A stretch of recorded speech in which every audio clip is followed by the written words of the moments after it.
আসসালামু আলাইকুম। আমি মেহেদি হাসান রাতুল। কেমন আছে সবাই? আমাদের চ্যানেলের নাম হলো মায়ের হাতের রান্না। আজ আমরা রান্না করে দেখাবো এই শীতকালের সবজি ও মুরগির মাংস দিয়ে খিচুড়ি। তো চলুন ভিডিওটা শুরু করা যাক। ফাইনালি এখন চলে আসলাম আমাদের রান্নাঘরে, আর এখানে এই সকল ধরনের রান্না করা হয়। আর আজকে ভিডিওতে যে রেসিপিটা আপনাদের সাথে আমরা শেয়ার করব, সেই রেসিপি যা কিছু লাগবে তা আগে থেকে এখানে জোগাড় করে রেখে দিয়েছে। তো এখানে কি কি আছে এগুলো বলবে আমার আম্মু। এখানে কি কি আছে একটু বলো। আসসালামু আলাইকুম। আবার আমি চলে আসলাম আপনাদের মাঝে নতুন একটি রান্নার রেসিপি নিয়ে। আজকে আমি রান্না করে দেখাবো আপনাদেরকে শীতকালের সবজি দিয়ে ও মুরগির মাংসর খিচুড়ি।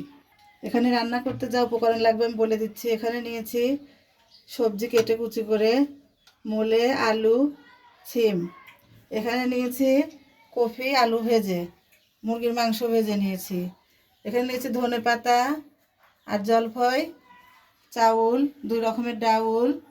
এখানে মশলা যা লাগবে পরিমাণ মতো সব নিয়ে নিয়েছি। এখানে নিয়েছি তেজপাতা, দারচিনি, সাদা এলাচ, শুকনো মরিচ।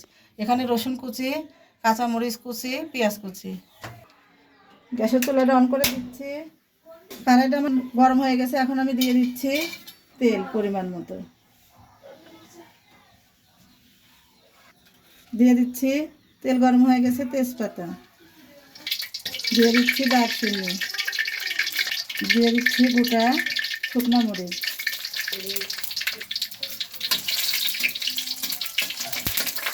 দিয়ে দিচ্ছি, কেটে রাখা পেঁয়াজ কুচি, মরিচ কুচি, রসুন কুচি।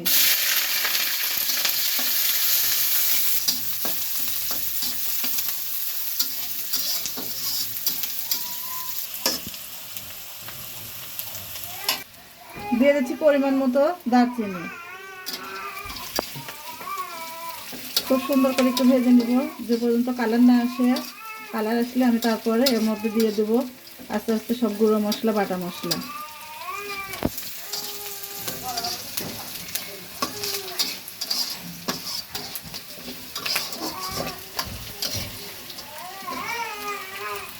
মশলা ভাজা হয়ে গেছে আমার। এবার আমি দিয়ে দেবো সব রকমের বাটা ও গুঁড়ো মশলা। দিয়ে দিচ্ছি আমি এখানে বাটা গুঁড়ো মশলা। দিয়ে দিচ্ছি পরিমাণ মতো পানি।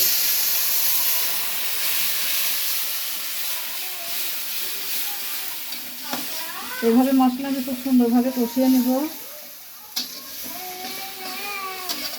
মশলা কষানো হয়ে গেছে। এবার আমি মশলার মধ্যে দিয়ে দিচ্ছি চাউল।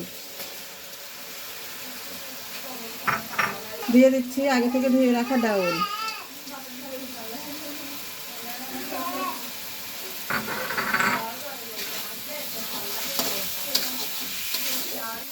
দিয়ে দিচ্ছি আমি আগে থেকে কেটে রাখা সবজিগুলি।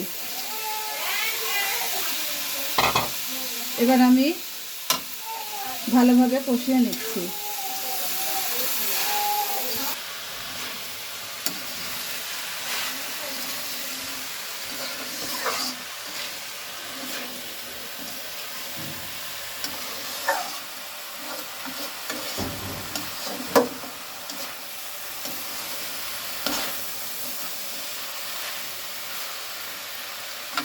কিছুক্ষণের জন্য আমি ঢেকে রাখতেছি।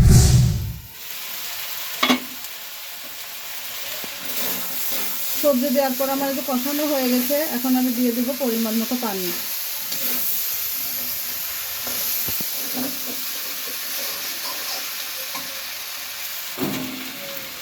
দিয়ে দিচ্ছি আমি পরিমাণ মতো পানি।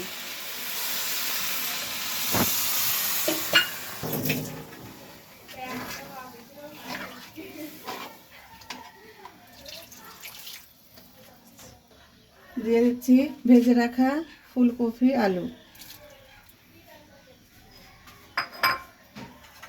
দিয়ে দিচ্ছি ভেজে রাখা মুরগির মাংস। দিয়ে দিচ্ছি ধনেপাতা, কেটে রাখা জলপাই।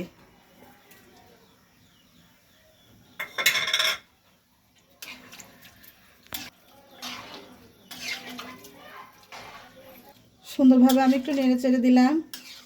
এখন আমি কিছুক্ষণের জন্য ঢাকা দিয়ে দিচ্ছি।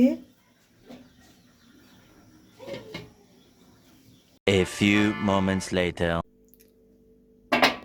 খিচুড়ি রান্না করা হয়ে গেছে। মাঝের মধ্যে একটু নেড়ে চেড়ে দিতে হবে, এটা আমি দেখাতে পারিনি সময়ের অভাবে। এই দেখুন খিচুড়িটা আমার হয়ে গেছে।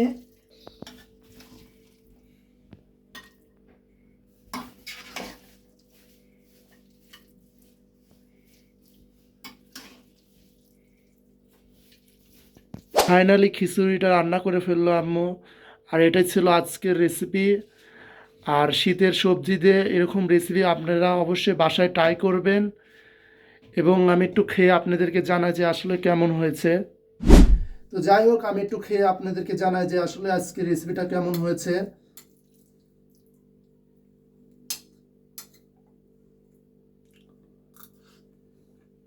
সত্যি কথা বলতে কিছুটা অনেক সুস্বাদু হয়েছে। নিজেদের ভিডিও যে তাই বলে বলছি যে খুব ভালো হয়েছে, আসলে তা না। আপনারা বাসাতে একবার হলে ট্রাই করে দেখবেন যে আসলে কেমন হয়েছে। নিজেরা ট্রাই না করলে বুঝতে পারবেন না আসলে রেসিপিটা কেমন হয়েছে। সো আজকের ভিডিওটা এই পর্যন্তই। দেখা হবে নেক্সট কোনো নতুন রেসিপি নিয়ে। ততক্ষণ ভালো থাকো, সুস্থ থাকো। আল্লাহ হাফেজ।